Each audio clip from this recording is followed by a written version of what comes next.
In the elevator hall filled with the scent of disinfectant, Helen Mitchell checked her wristwatch with tired eyes. 5 minutes remained until visiting hours. She smoothed her shoulder-length brown hair and adjusted her suit collar. "Let's do our best today," she whispered to herself, her words dissolving faintly into the silent space. The pediatric ward of Minneapolis General Hospital was wrapped in a peaceful quiet before visiting hours. At the end of the hallway, a nurse was quietly reviewing patient charts. At 37, Helen worked as a senior editor in the proofreading department of a publishing house. Her days were filled with the meticulous work of editing and proofreading textbooks and children's books. The revision of the science textbook series was this year's biggest project. Since her daughter Amy was hospitalized 2 weeks ago, she had switched to shorter working hours with her supervisor's understanding. Still, the deadlines kept pressing. At the publishing house office downtown, she concentrated on work from morning until early afternoon. A coffee cup was a constant presence on her desk, and her red pen never rested as she made detailed corrections. Her colleagues trusted her methodical work style. Leaving home at 7 a.m., she immersed herself in work throughout the morning. She left the office at 1 p.m. for the 2 p.m. visiting hours, and continued working from home in the evenings. This was her current routine. It was a blessing in disguise that her years of proven performance had earned her the privilege of working from home. Helen's husband, Richard Mitchell, was a cardiac surgeon who held an important position at this hospital.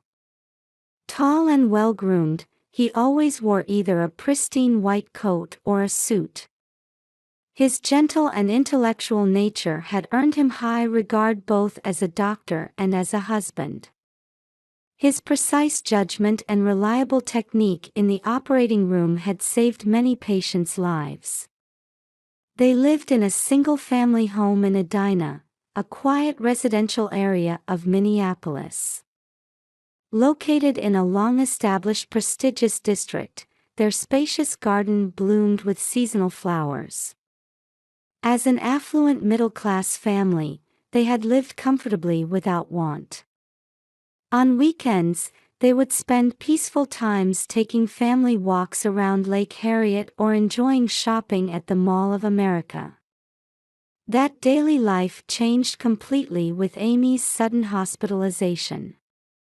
Their 10-year-old daughter Amy was a 5th grader at Willow Creek Elementary School. She was a petite girl with long black hair and large brown eyes. Usually energetic and cheerful, she had served as a library committee member, helping organize the school library as part of her daily routine. Now, however, she had spent 2 weeks in a hospital bed with unexplained fever and weakness. Despite numerous tests, doctors were puzzled, unable to identify the cause. Helen stepped into the elevator and pressed the button for the 6th floor. As it ascended, she let out a deep sigh. She briefly lowered her eyes at her tired reflection in the mirror. "I wonder how Amy is today," Helen quietly murmured to herself, imagining her daughter in her light blue long-sleeved pajamas. The anxious look in her daughter's eyes squeezed at her mother's heart. The daily visiting hours were precious time to check on her daughter's condition, but they were also moments when she felt powerless as a mother. The elevator continued its slow ascent to the 6th floor. Only a few minutes remained until she could see the most important person in her world. Yet even that short time felt like an eternity to Helen today. When she opened the door to room 612, soft afternoon sunlight was streaming through the window. Amy's bed was by the window in the 2-bedroom. The pristine white hospital room was accented by pastel blue curtains that added a gentle touch of color. The walls were decorated with messages from school, filled with colorful pen writing saying, "Get well soon," and "We're waiting for you in the library." On the bedside table, there was a cherished letter of encouragement from her teacher, Mrs. Brown. "Amy?" At Helen's voice, the girl looked up from her book. Those large brown eyes, too big for her small frame, still held traces of anxiety. Her long hair was braided, done by the nurse that morning. "Mom, you came." A faint smile appeared on her daughter's face as she sat next to her faithful guardian, an old teddy bear she'd had since she was little. The medical equipment display quietly blinked, marking the rhythm of regular heartbeats. "How are you feeling today? Has your fever gone down?" "Yes, it's lower than yesterday." "That's good. How about your studies? Did the teacher bring you homework?" "Math and English.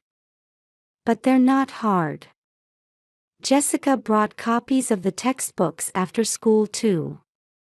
Amy's voice tried to sound cheerful, but lacked energy.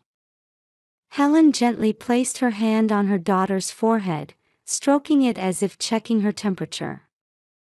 "Should we work on the homework together?" "Yes, but before that." Amy picked up the book from her pillow. It was the children's book she had been reading. A cat-shaped bookmark marked the middle of the story. Each daily visit began with these peaceful moments. A small ritual between mother and daughter. However, beneath this calm atmosphere, an unspoken tension lingered. The hospital room routine was strictly scheduled. The day began with temperature checks and blood draws at 6 a.m., breakfast at 7. Various tests and examinations filled the morning. Lunch was at noon, visiting hours started at 2 p.m. Dinner was served at 6 p.m., and lights out was at 9 p.m. "Your grandpa and grandma are coming to visit this weekend. They're driving up from Chicago." When Helen mentioned this, Amy's eyes lit up slightly. Grandparent visits were one of the few pleasures of hospital life. But her expression quickly clouded over. "Will Dad come?" At those words, Helen felt a moment of hesitation. Although Richard worked at the same hospital, he surprisingly rarely visited his daughter's room.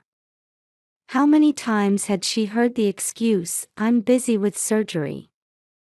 "Well, Dad might be busy, but I'm sure he'll make time." As she answered, Helen felt a slight unease.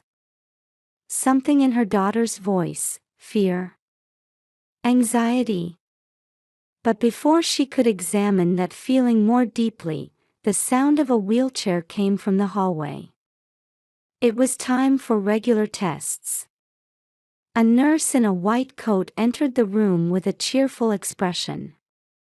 "Amy, it's time for your CT scan."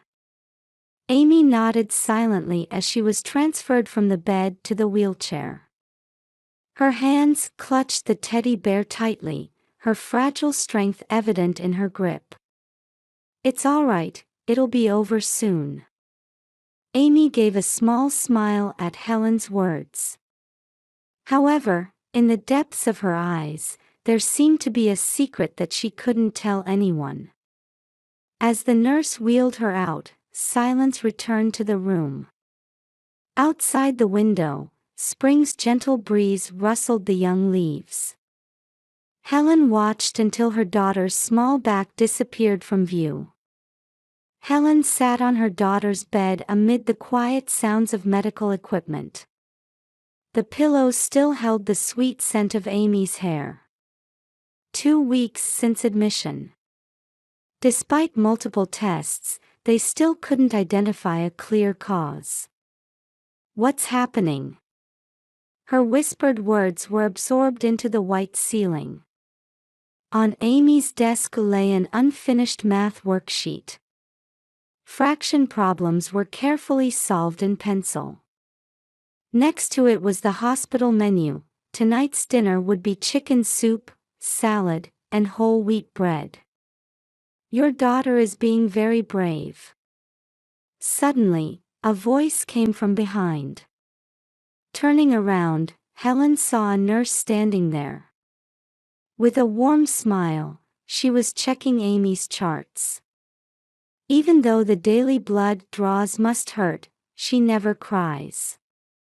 "But..." She let her words trail off.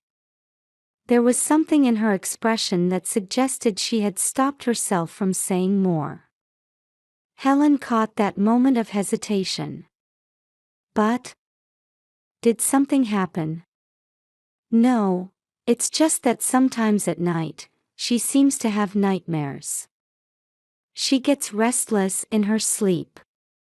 Those words tightened Helen's chest. What was her daughter fighting alone? When Amy returned from her tests, she looked more tired than usual. After transferring from the wheelchair to her bed with practiced movements, she immediately hugged her teddy bear. "Amy, are you okay? Are you tired?" "A little, but I'm fine." Despite her words, Amy's face was pale. Helen placed her hand on her daughter's forehead and felt a slight fever. "Your fever seems to be rising again. You should rest." "Mom, are you leaving?" Amy's voice trembled. An unusual anxiety seeped through her voice. "I'll stay with you a little longer. Would you read more of your book to me?" Amy nodded slightly and opened her book, as if trying to escape reality by immersing herself in the story world. One afternoon, Helen arrived at the hospital a bit earlier than usual. As she started walking toward room 612 where Amy was staying, the door to room 611 slowly opened. An elderly woman emerged, holding an A4 stand. With neatly arranged white hair and a warm smile, it was Carol Thompson. A former elementary school teacher, she was hospitalized for breast cancer treatment. Helen had passed her in the hallway several times before but had never spoken with her. That day, Carol seemed different. Gone was her usual calm expression, replaced by a serious look as if she had made a grave decision as she stared at Helen. Halfway down the hallway, Carol suddenly stopped. The wheels of her A4 stand quieted. When she turned around, her eyes held an intensity Helen had never seen before. "You're the mother of the child in room 612. Carol's voice was even softer than the sound of medical equipment in the hallway. "Yes, I am." When Helen answered, Carol looked around cautiously before grabbing Helen's arm with trembling hands. The tremor in her fingers conveyed something beyond mere age. "You shouldn't see your daughter right now." Carol's voice grew even quieter. Helen had to lean in to hear. "What? Why?" To Helen's visible confusion, Carol continued in an even lower voice. "For your daughter's sake, for your sake." At those words, a chill ran down Helen's spine. The vague anxiety she had been feeling suddenly transformed into concrete fear that enveloped her entire body. "Did something happen? Please tell me." In response to Helen's desperate question, Carol gave her a pained look. Her eyes reflected deep love for children cultivated through 40 years of teaching experience, along with unspeakable anguish. "I can tell, children's suffering. Carol's voice echoed like a whisper from the distant past. The weight of her words sank deep into Helen's heart. Suddenly, Carol's face turned pale. Her hand gripped the four-stand tighter, her knees slightly shaking. Fatigue seemed to surface all at once. "Carol, are you all right?" As Helen reached out to support her, Carol's body tilted forward. The four-stand made a light sound as it cast a shadow on the white hallway. "Nurse! Someone!" Helen's voice echoed through the hallway. The sound of running feet broke the silence as she rushed toward the nurse's station. "Someone, please. The patient in room 611. Seconds later, two nurses came running. They quickly assessed Carol's condition and immediately brought a wheelchair. "It's all right. Let's get some rest." The nurse's voice was calm. Their routine handling of the situation only heightened Helen's anxiety. As Carol was being seated in the wheelchair, she summoned her last strength to whisper to Helen. "Be careful, especially at night." Those words disappeared amid the nurse's movements. Carol was taken back to room 611. Helen stood rooted to the spot until she could no longer see her back. Silence returned to the hallway. However, this silence was completely different from before. A heavy atmosphere seemed to envelope the entire ward. Helen's feet wouldn't move toward room 612. Carol's words kept echoing in her head. "For your daughter's sake, for your sake. Especially at night." At that moment, all the subtle signs of something wrong began to take shape in Helen's memory. Amy's nighttime restlessness. The slight tremor in her voice when mentioning her father's name. The nurse's unfinished sentences. Unexplained fever and weakness. And the occasional look of unspeakable fear in her daughter's eyes. Helen's hands were shaking. In her wallet was a photo of Amy smiling. It was taken just 3 weeks ago, on the day of her library committee inauguration. Where had that radiant smile gone? At the nurse's station, nurses bustled about. Everyone was caught up in their daily routines, as if nothing had happened in this hallway. However, Helen's world was about to change dramatically. The door to room 612 before her felt heavier than ever before. Should she see her daughter, or heed Carol's warning? The weight of this decision threatened to crush Helen's heart. Carol regained consciousness that evening. Soft twilight light filtered through the window of room 611. Helen sat quietly beside her bed. "I have something I must tell you." Carol's voice was steadier than during the afternoon's incident. The short rest seemed to have restored her strength to speak. "But before that, are you strong?" Helen nodded slightly at this question. In the hours since afternoon, she had considered various possibilities and prepared herself mentally. "Amy isn't alone at night." At Carol's words, Helen's heart began to race. The white hospital walls seemed to close in around her. After visiting hours, in the middle of the night. Dr. Richard Mitchell regularly visits room 612. In that moment, all the pieces connected in Helen's mind. "No." Carol gave Helen a pained look as she choked out those words. "I was an elementary school teacher for 40 years. I never missed the small changes in children, the fear in their eyes, the tremor in their voice. Carol stopped fidgeting with her foreline and continued slowly. I didn't notice at first. But the sounds of distress at night, footsteps in the hallway, and above all, the fear hidden in your daughter's eyes. Those eyes were the same as ones I saw many times during my teaching career. Helen's hands were shaking. The family photo in her wallet now felt like a cruel irony.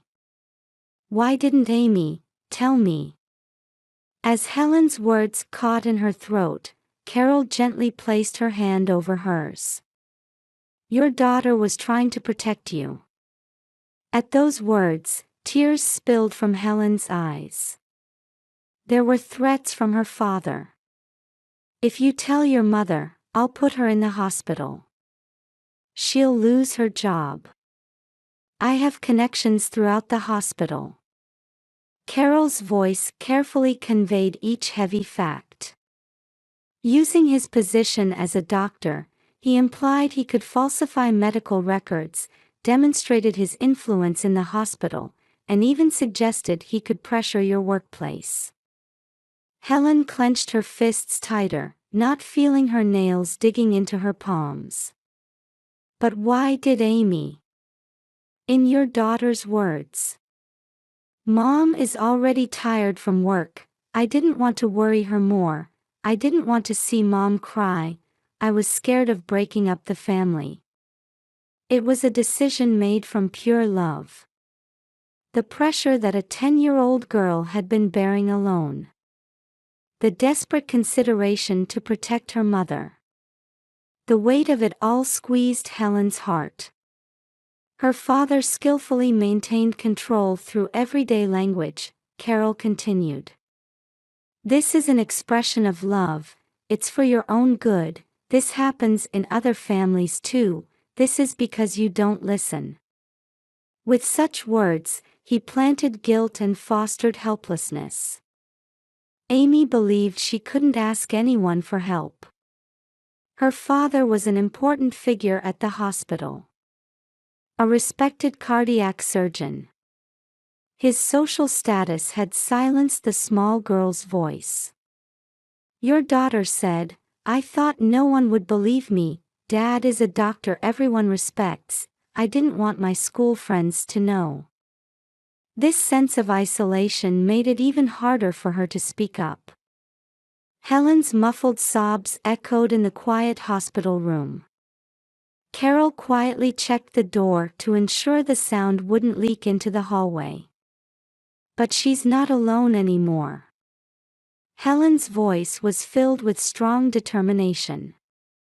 Standing up, she gazed out the window.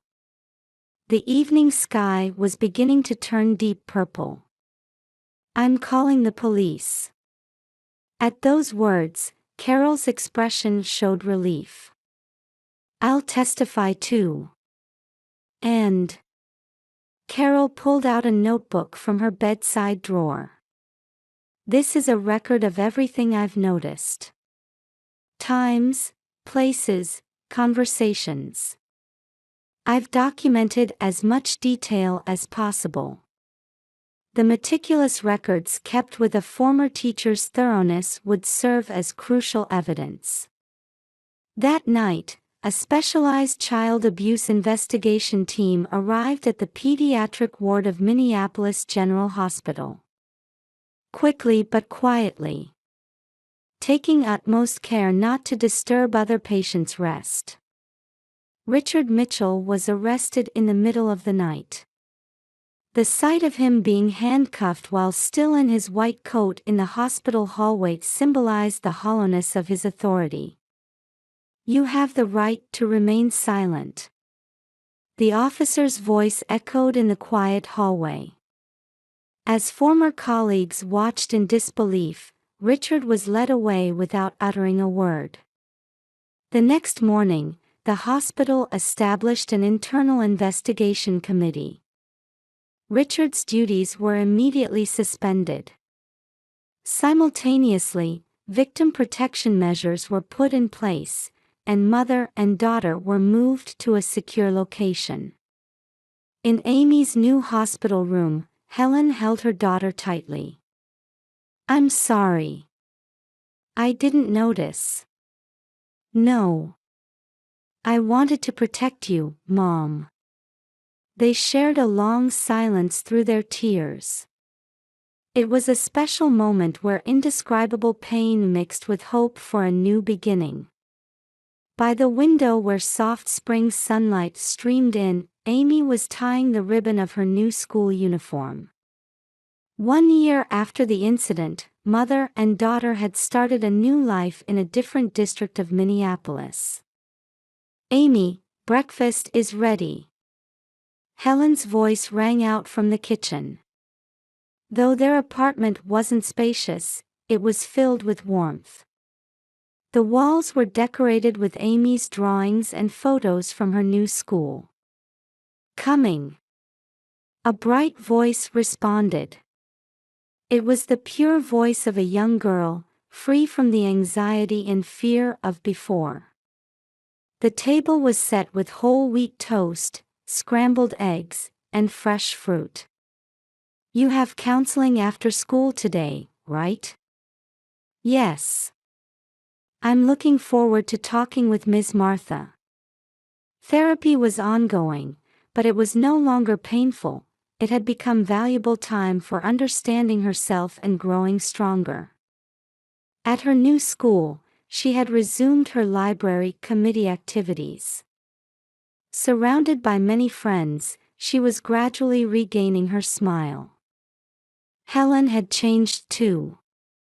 She was promoted at the publishing house to manager of the planning and editing division. Using her experience, she had begun compiling a collection of abuse survivors' memoirs. Furthermore, she had become a leader in a local single mothers support group, helping other mothers in similar situations. Her father's trial ended with an 8-year prison sentence. His medical license was permanently revoked, and he lost his position at the hospital. He abandoned his appeal and began serving his sentence. Mother and daughter chose to completely sever ties with him. Once a month, mother and daughter have lunch with Carol. Having completed her breast cancer treatment, she still watches over the two with the same warm smile. "What's important is to keep moving forward," Carol would say, her words carrying the weight of 40 years of teaching experience and life wisdom. On weekends, mother and daughter participate in child abuse prevention awareness activities. Amy has begun sharing her experiences with other children who have had similar experiences. She is no longer a frightened little girl, but has transformed into a strong and kind-hearted young woman. "When I grow up, I want to be a children's counselor," Amy said one day. Helen was touched by her daughter's determination to turn her painful experience into strength to help others. A new morning was about to begin. Outside the window, young leaves swayed in the wind, as if blessing the mother and daughter's new life. "Well, shall we go?" At Helen's voice, Amy stood up energetically. Her back as she put on her shoes at the entrance no longer shrank in fear. Her figure was the very embodiment of hope.